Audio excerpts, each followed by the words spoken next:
достар, қалайсыздар? Сіздермен бірге бүгін Мақпал. Бүгін біз қонақ бөлмемізге ремонт жасадық. Сіздер сол ремонттың барысымен таныстыратын боламын. Өздеріңіз көріп тұрғандай, біздің бұрынғы қонақ бөлмеміз осындай ақ түстес болатын. Біз түсін өзгертіп, краскілеп, рамка жабыстырғымыз келді. Ең бірінші біз рамкасын өлшеп алдық. Біздің үйдің биіктігі 3 метр, жоғарыдан 50 см, астан 50 см алып тастадық. Біздің залдың ұзындығы 8 метр, ені 5 метр. Біз жанынан да үстінен де 50 см алып тастадық. Негізі бұлай ремонт жасауды атам да, күйеуім де, мен де алғаш жасап тұрмыз. Бізге сол үшін қиындау болды. Кейін жасай келе өте оңай екен. Біз бұрыштарын шығару үшін осындай құралдарды пайдаландық.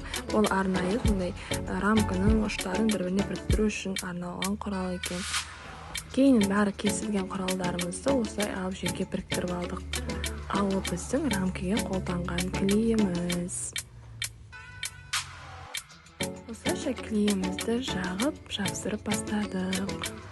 Біз өзіміз ойлағандай өте әдемі, керемет болып шықты.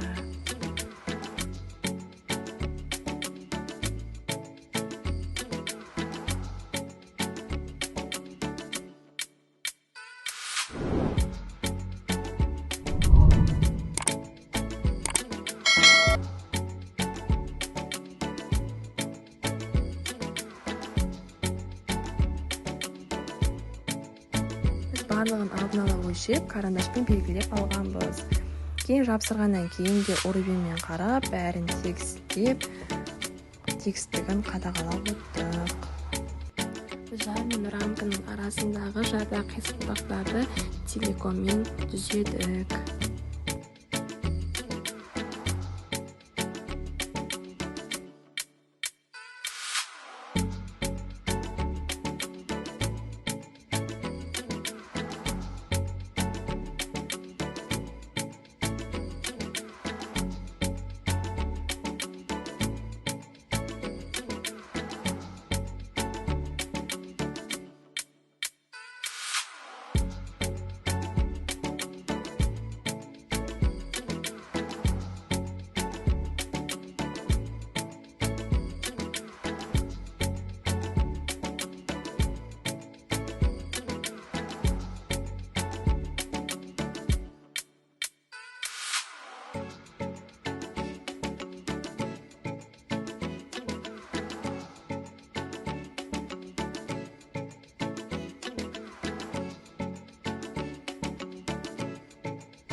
You know just what you do to me.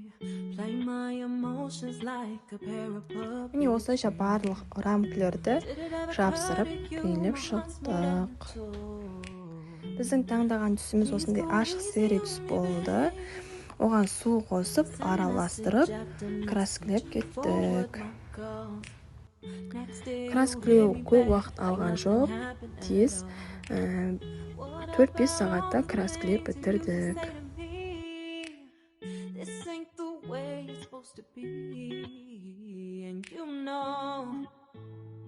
I wouldn't do that to you. You know I wouldn't treat you that way. No, I've been running, can't catch up.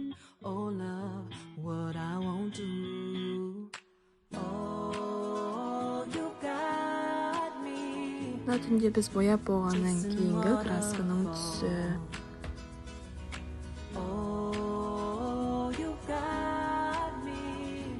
Кейін красканы біз әбден сіңіп, осындай түске айналды. Сіздерге өте қатты ұнады. Сіздерге де ұнаған болса, лайк басып каналыма тіркеліп кетіңіздер.